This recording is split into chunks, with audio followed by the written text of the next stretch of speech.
বিধানসভা নির্বাচনের ফল ঘোষণা হয়েছে গত সোমবার এবং আগামী শনিবার নতুন বিজেপি সরকারের শপথ গ্রহণ। তার আগেই ঘটে গেল এই হারহিম করা হত্যাকাণ্ড। মধ্যম গ্রামের শুভেন্দু অধিকারীর আত্মসহায়ক চন্দ্রনাথ রথকে গুলি করে খুন করা হয়। পয়েন্ট ব্ল্যাঙ্ক রেঞ্জ থেকে গুলি করা হয় তাকে, গাড়ি থামিয়ে গুলি করা হয় এবং হাসপাতালে নিয়ে গেলে মৃত বলে ঘোষণা করা হয় তাকে। এক প্রত্যক্ষদর্শী কি জানিয়েছেন দেখুন।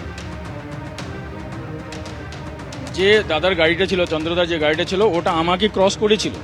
আমিও সেম ওই সাইড থেকে আসছিলাম আমরা, হ্যাঁ বারাসাতের দিকে যাওয়া, ওই দিক থেকে আসছিলাম আমরা। আমাকে ক্রস করে উনি আগে আসছিলেন।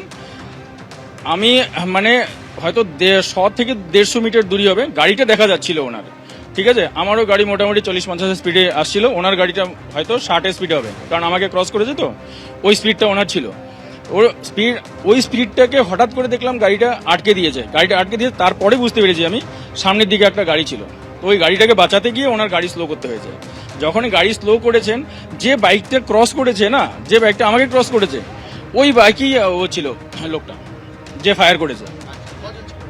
একটা লোক ছিল, ফায়ারিং করার জন্য একটাই লোক ছিল। ওই যখনই ও এদিকে এসছে, গাড়িটা স্লো হয়েছে, ও এক পায়ে ব্যালেন্স করেছে আর আরেক হাত নিয়ে সোজা এখানে হয়তো ধরা ছিল, আমি তো সঠিকটা সেরকম দেখিনি, কিন্তু যে গুলিটা করেছে একদম পাশে থেকে করেছে, একদম মানে পয়েন্ট রেঞ্জের মধ্যে গুলি করেছে। যে কারণে দুটো আমি শুনেছি, তারপরে আমার শোনার আর সাহস হয় না। ও হেলমেট পরা ছিল লোকটা। এবার আপনাদের শোনাবো মধ্যম গ্রামে যে আবাসনের সামনে এই ঘটনা ঘটে, সেই আবাসনের নিরাপত্তা রক্ষী কি জানাচ্ছেন। হ্যাঁ, সিকিউরিটি ডেস্কে বসে। তারপরে একটা ফায়ারিং এর আওয়াজ পেলাম।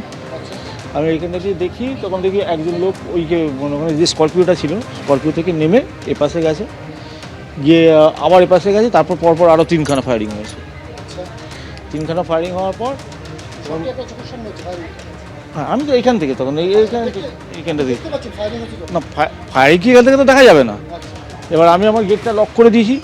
গেটটা এমনি লক থাকে না, এইটা থাকে, কিন্তু তখন তা লক করে দেওয়ার পর আমার ফ্ল্যাট ওনার এসছেন, তাকে রিসিভ করে নিয়ে বন্ধ করে দিই। তারপরে দেখি ওই গাড়িটা, স্করপিওটা ব্যাক করে ওই গলিতে ঢুকলো, ঢুকে আবার এখান থেকে ব্যাক করে চলে গেল। এই যে আপনি যখনই আওয়াজ পেলেন, গুলির আওয়াজ পেলেন, তারপর একটা মোটর বাইক বেরিয়ে গেছে। পাশ দিয়ে অনেকগুলোই মোটর বাইক আছে, দুটো মোটর বাইক পাশ দিয়ে গেছে।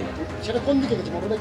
ওই একই দিকে। কোনো মোটর বাইক যশোর রোডের দিকে যায় না, যশোর রোডের দিকে তখন কোনো মোটর বাইক যায়নি। না, যে মোটর বাইক গেছে সব ভেতরের দিকে, ভেতর দিকে চলে গেছে। ভেতরের রাস্তাটা কোন দিকে যায় সেটা তো আমি বলতে পারবো না, আমি তো এখানকার লোকও না, ভেতর রাস্তা কোথায় যায় বলতে পারবো।